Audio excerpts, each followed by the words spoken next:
So we've talked about the idea of equilibrium, and here we're going to continue by figuring out which way a reaction under particular conditions needs to go in order to reach equilibrium, and also what will be the concentrations when we get to equilibrium.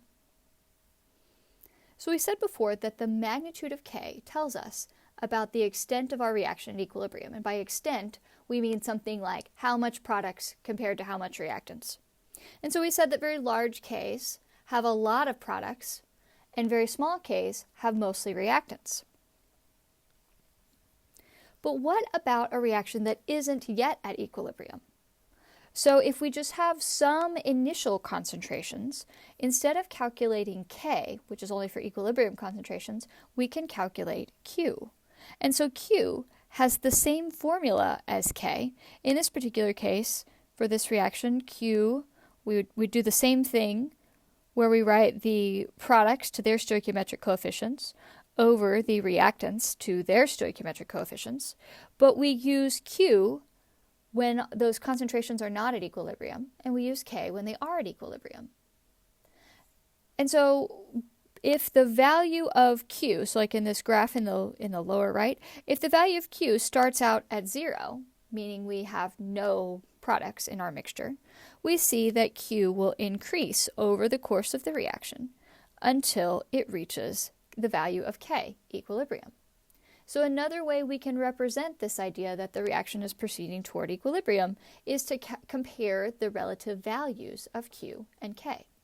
Now Q can either be bigger than K or it can be smaller than K, because we said, and here's this figure from that we talked about previously, we said that we can approach equilibrium either from the reactant side, where we have too many reactants, or from the product side, too many products, and that either way we'll end up with the same equilibrium mixture. So in other words, Q tells us which net direction the reaction will proceed by comparing the relative values of Q and K. When we say relative, we're looking for which one is bigger. So here, if Q is less than K, then we need to make more products to get to equilibrium. So the reaction is going to proceed from reactants toward products. If, on the other hand, we calculate Q and it's less than K, then we need to get rid of some of those products by making reactants. So the reaction will proceed in the reverse direction to get to equilibrium.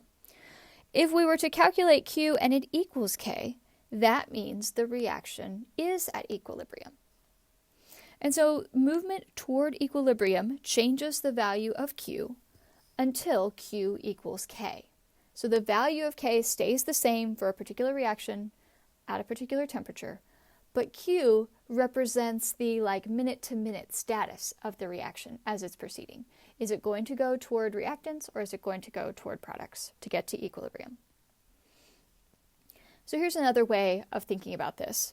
If Q is greater than K, so if Q is greater than K, that means that the products part, the numerator, is too big compared to K, and we need to make it smaller. And we can make the products smaller by decreasing products and converting them into reactants. And so the reaction will go to the left toward the reactants in order to decrease products.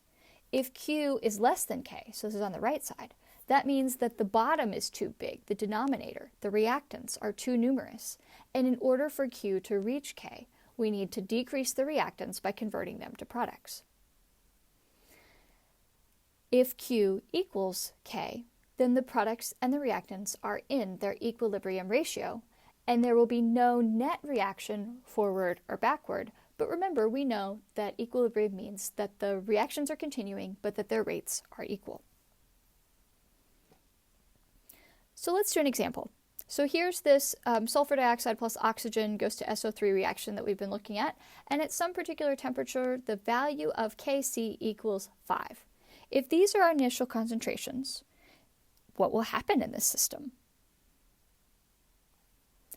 Okay, so in order to figure out which direction this reaction is going to go, or if it's going to do anything at all, we need to calculate Q. And we said before that Q has the same formula as K. So we can start there by writing out the formula for Q. Now, in order to calculate the value of Q, we will substitute in the initial concentrations that were given. So that would be SO3 equals 1.8 squared divided by SO2 is 0.10 molar squared times O2 is 0.45 molar squared. And if we do the math on that, we will see that the value of Q I get is 720. So 720 is greater than 5, which means that Q is greater than K.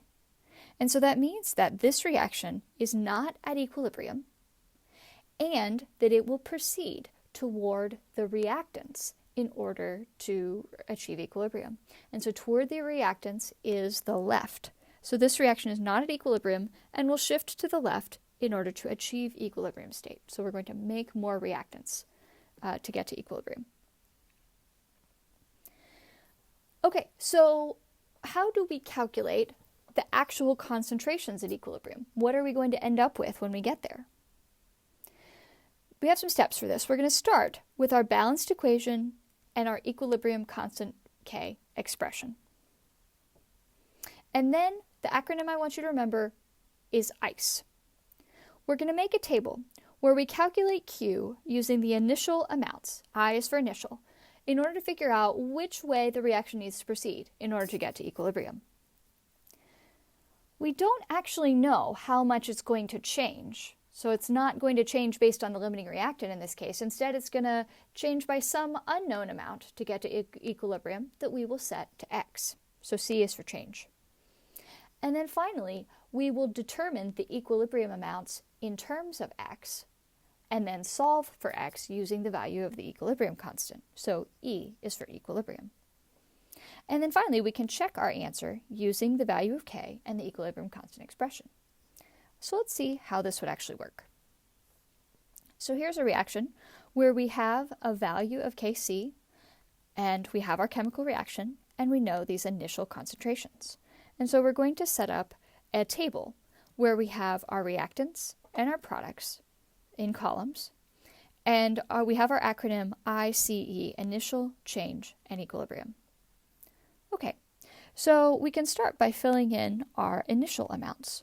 We know that initially we have 1.4 molar N2 and 1.4 molar O2.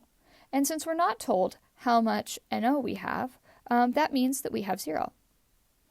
So now, in order to figure out which direction this reaction is going to proceed in order to get to equilibrium, we're going to calculate Q.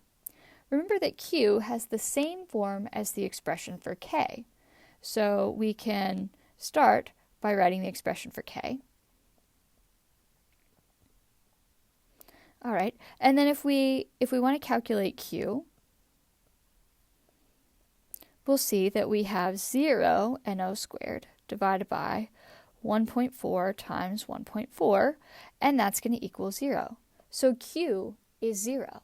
Q is always 0 if we only have reactants. And so 0 is less than K, 1.7 times 10 to the minus 3, so that means that this reaction must proceed from the reactants toward the products.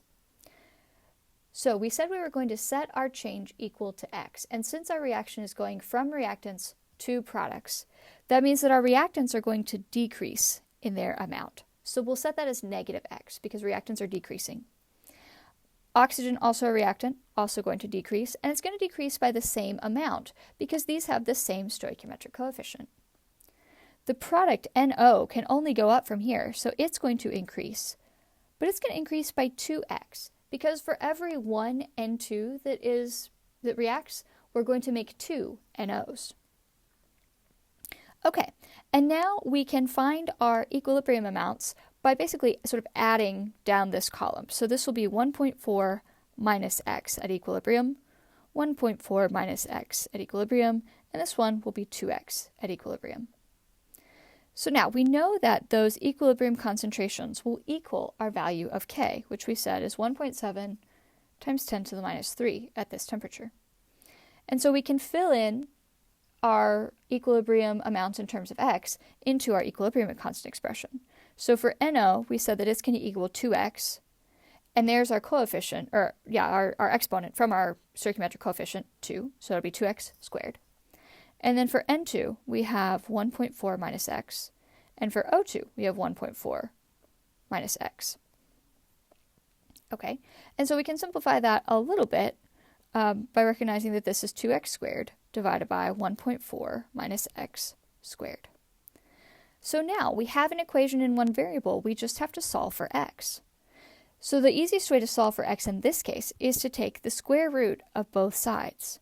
And so we get that 2x divided by 1.40 minus x equals the square root of 1.7 times 10 to the minus 3. And then we can rearrange this a little bit. Okay, so this square root is 0.0412.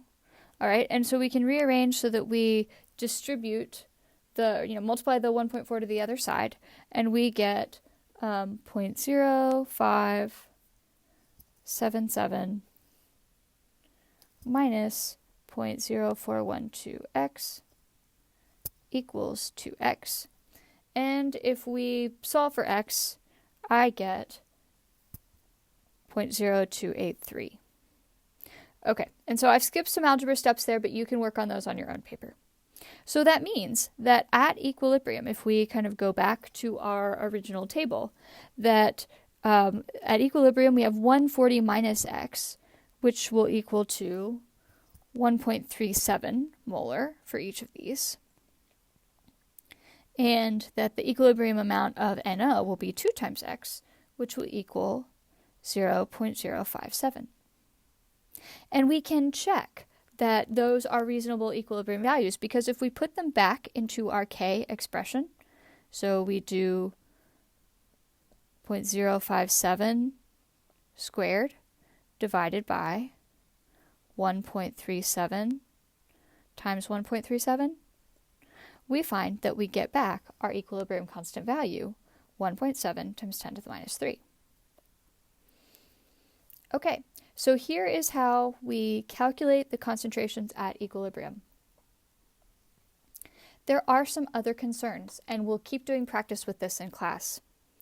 What if the initial concentrations aren't equal, and you can't just take the square root of both sides? Well, then you have a quadratic equation. You can rearrange your equation so that you can use the quadratic formula.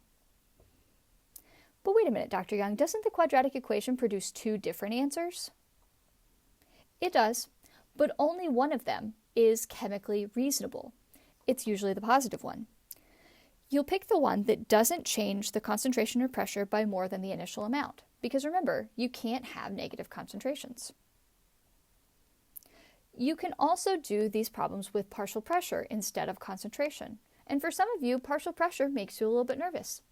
That's okay. You go through the same steps as that we just did with concentrations, but instead you're going to use pressure like it's a concentration. Okay, you just use it the way that it is. And we'll do some practice with that in class.